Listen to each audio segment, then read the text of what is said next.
não posso julgar motivos.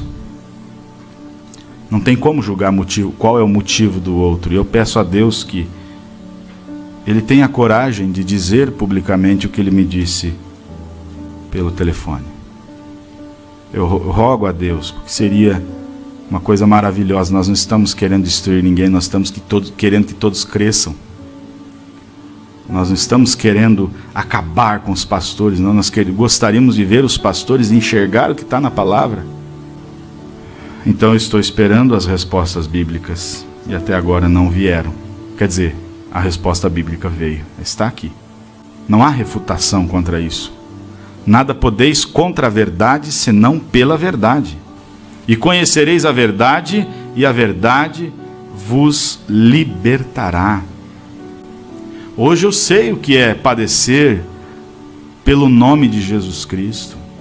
Hoje eu sei o que é realmente estar enganado numa doutrina errada e enxergar na Bíblia. Estão atacando? Não, repito, não desconsidero o irmão Branham. É um ministro que ganhou muitas almas para o reino de Deus. E espero e creio que Deus há de ter compaixão e ele terá o seu lugar lá. Mas ele era homem. E erro de doutrina não dá para aceitar.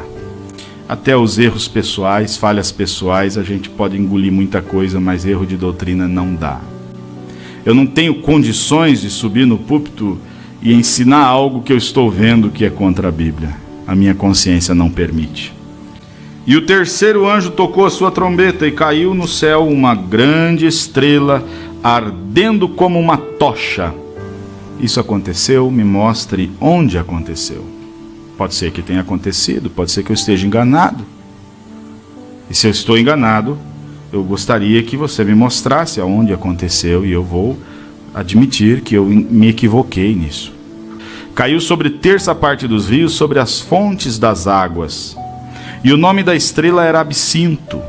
E a terça parte das águas tornou-se em absinto, e muitos homens morreram das águas porque se tornaram amargas. Já aconteceu? E o quarto anjo tocou a sua trombeta, e foi ferida a terça parte do sol, e a terça parte da lua, e a terça parte das estrelas, para que a terça parte deles se escurecesse. Gente, não tem como a terça parte do sol ser ferida e a gente simplesmente não perceber. Um terço do sol reduziria em 33% a luminosidade da terra, e a terça parte do dia não brilhasse, e semelhantemente à noite. Isso já aconteceu. E olhei, e eis um anjo voar pelo meio do céu, dizendo com grande voz: ai, ai dos que habitam sobre a terra, por causa das outras vozes das trombetas, dos 3 anjos que ainda hão de tocar. O que são? Me fizeram essa pergunta hoje de manhã. Então me responda, o que são esses 3 ais? A Bíblia já disse. Por causa das vozes dos 3 anjos que ainda hão de tocar. O quarto, ou melhor, o quinto, o sexto e o sétimo anjo. Esses são os 3 ais. Isso já aconteceu? O quinto anjo tocou sua trombeta, capítulo 9. E viu uma estrela que do céu caiu na terra. Mais uma, veja, é a terceira estrela. Caiu do céu na terra, e foi-lhe dada a chave do poço do abismo. E abriu o poço do abismo, e subiu fumo, é fumaça, né? Do poço, como fumaça de uma grande fornalha. E com a fumaça do poço, escureceu-se o sol e o ar. E da fumaça vieram gafanhotos sobre a terra. E foi-lhes dado poder, como o poder que tem os escorpiões da terra. E foi-lhe dito que não fizessem dano à erva da terra, nem a verdura alguma, nem a árvore alguma, mas somente aos homens, que não têm nas suas testas o sinal de Deus. E foi-lhes permitido não que os matassem, mas que por 5 meses os atormentassem. E o seu tormento era semelhante ao tormento do escorpião quando fere o homem. E naqueles dias os homens buscarão a morte. Isso aconteceu? Eu não me lembro. Se aconteceu, eu nem fiquei sabendo. e não acharão, procurarão a morte e não acharão, e desejarão morrer e a morte fugirá deles. Isso tudo, gente, está acontecendo antes do sétimo anjo. E o parecer dos gafanhotos era semelhante ao de cavalos aparelhados para a guerra. E sobre suas cabeças havia umas como coroas semelhantes a ouro, e os seus rostos eram como rostos de homens, e tinham cabelos como cabelos de mulheres, e os seus dentes eram como de leões. Eu não vou entrar em detalhes de símbolos, estou olhando o texto puramente, não vou fazer interpretação nenhuma. E tinham couraças como couraças de ferro, e o ruído de suas asas era como o ruído de carros, quando muitos cavalos correm ao combate. E tinham caudas semelhantes às dos escorpiões e aguilhões nas suas caudas, e o seu poder era para danificar os homens por 5 meses. E tinham sobre si rei, o anjo do abismo. Em hebreu era o seu nome Abaddon, em grego Apolion. Passado é já um ai. Eis que depois disso vem ainda 2 ais. Então tá aí, irmão, seus 3 ais. Tá muito claro, não tá? Cada toque da 5ª, 6ª e 7ª trombeta. Versículo 13. Tocou o 6º anjo a sua trombeta, e ouviu uma voz que vinha das 4 pontas do altar de ouro que estavam diante de Deus, ao qual dizia ao 6º anjo que tinha a trombeta: solta os 4 anjos que estão presos junto ao rio Eufrates. E foram soltos os 4 anjos. Eles não fazem parte dos 7, são outros, né? Que estavam preparados para a hora, dia, mês e ano, a fim de matarem a 1/3 parte dos homens. E o número dos exércitos dos cavaleiros era de 200 milhões, e ouvi o número deles, e assim viu os cavalos nesta visão, e os que sobre ele cavalgavam tinham couraças de fogo e de jacinto, de enxofre, de cabeças dos cavalos eram como cabeças de leões, e de suas bocas saía fogo e fumo e enxofre. Por essas 3 pragas foi morta a 1/3 parte dos homens, isso é, pelo fogo, pela fumaça e pelo enxofre que saía de suas bocas, porque o poder dos cavalos está na sua boca e nas suas caudas, porquanto suas caudas são semelhantes a serpentes e têm cabeças e com ela danificam. E os outros homens não foram mortos por essas pragas, ou os outros homens que não foram mortos por essas pragas, não se arrependeram das obras de suas mãos, para não adorarem os demônios e os ídolos de ouro, de prata e de bronze, de pedra e de madeira, que nem veem, nem podem ver, nem ouvir, nem andar, e não se arrependeram de seus homicídios, nem das suas feitiçarias, nem da sua prostituição, nem das suas ladroices. 6 primeiros anjos tocaram suas trombetas. Juízo sobre a terra caindo. Aí o capítulo 10, ele faz uma pausa dos 7 anjos, e João vai dizer que ele viu outro anjo, não é o dos 7. E vi outro anjo forte, que descia do céu, vestido de uma nuvem. Aí eles querem atribuir isso à nuvem de 63. Não vou falar sobre essa nuvem hoje. Mas o simples fato da nuvem aparecer, foi dia 28, né, se não estou enganado. Mombrano estava lá a 400, 500 quilômetros de distância. Ele não estava naquele lugar. A nuvem aparece em local e datas diferentes, uma semana de diferença e 500 quilômetros de distância. Não tem como atribuir e dizer que era no lugar onde ele estava. Não era, isso está descrito. Nos próprios que defendem, eles mesmos admitem, realmente não tinha nuvem nenhuma lá naquele dia. A nuvem não aconteceu no dia em que ele estava no Monte Pôr do Sol. É só você olhar as datas. E vi outro anjo forte que descia do céu vestido de uma nuvem. Por cima de sua cabeça estava o arco celeste. O seu rosto era como o sol e os seus pés como coluna de fogo.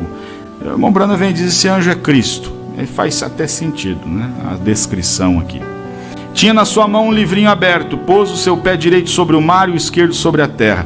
Aí o irmão Brana na brecha ele diz, ele dá o livrinho para o 7º anjo, um livro já aberto, revelado. Tinha na sua mão um livrinho aberto, pôs seu pé direito sobre o mar e o esquerdo sobre a terra, reclamou com grande voz, como quando brama o leão, e havendo clamado, os 7 trovões fizeram soar suas vozes, e sendo ouvidas dos 7 trovões as suas vozes, eu ia escrevê-las, e ouvi uma voz do céu que me dizia: sela o que os 7 trovões falaram, e não escrevas não diz aqui que o que os 7 trovões falaram ia ser revelado em outro tempo. Diferente de Daniel, que o anjo chega e fala: Daniel, isso aqui é uma visão para muito tempo na frente, não é para os seus dias. Aqui ele simplesmente falou: sela, não escreva. Mas não falou: isso aqui alguém vai vir revelar. Não está escrito, você lê o texto bíblico. E o anjo que vi estar sobre o mar e sobre a terra levantou sua mão ao céu e jurou por aquele que vive para todo sempre, o qual criou o céu e o que nele há, e a terra e o que nela há, e o mar e o que nele há, que não haveria mais demora. Mas, nos dias da voz do 7º anjo, quando tocar a sua trombeta, se cumprirá o segredo de Deus, como anunciou os profetas seus servos. Repare que aqui não é o 7º anjo tocando sua trombeta, mas é o anjo forte anunciando e dizendo: ele vai vir. Quando ele vier, ele vai cumprir o segredo de Deus, conforme anunciou os profetas seus servos.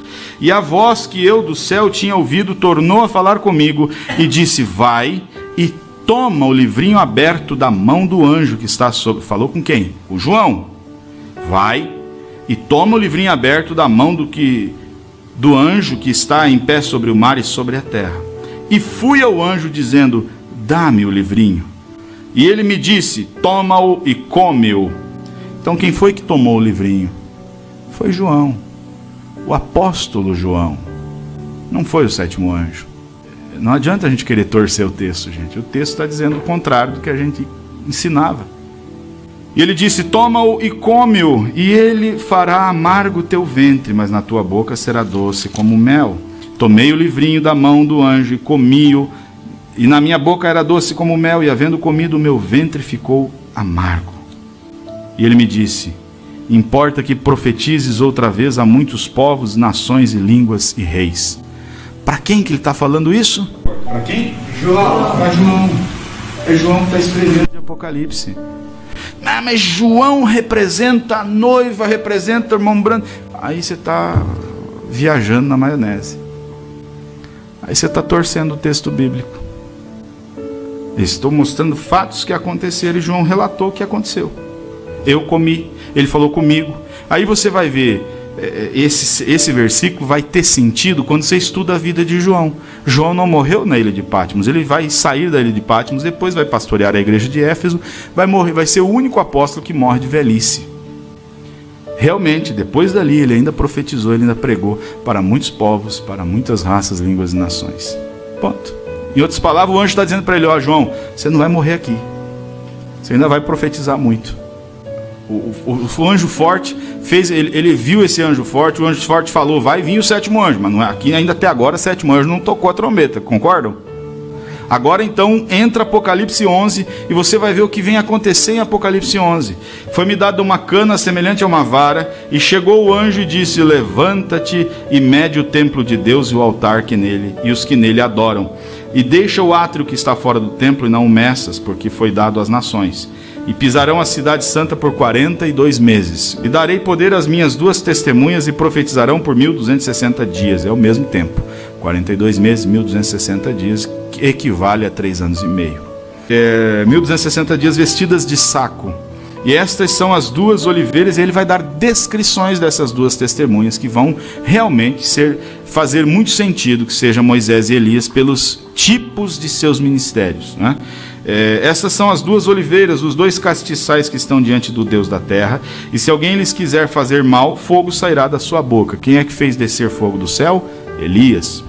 E devorará os seus inimigos. Se alguém lhes quiser fazer mal, importa que assim seja morto. Estes têm poder para fechar o céu, para que não chova. Quem é que fechou o céu para que não chovesse? Elias, nos dias da sua profecia. E eles têm poder sobre as águas para converter em sangue, para ferir a terra com toda sorte de pragas, todas quantas vezes quiserem. Quem fez isso? Moisés. Ponto. Está muito claro, está muito tranquilo de se ver isso, né? Ah, mas a segunda manifestação de Elias vem para restaurar. Isso é um outro assunto, viu? A gente vai chegar nela. Aqui está a segunda manifestação de Elias para judeus, Malaquias 1:1. É tão simples. Peso da palavra do Senhor a Israel. O Antigo Testamento não foi escrito para gentio, gente. Foi para os judeus. O livro de Malaquias não foi escrito para os gentios, foi para os judeus, uma promessa de um profeta em espírito e virtude de Elias para o povo judeu. Promessa para o judeu, um profeta judeu. Elias não é um profeta gentio.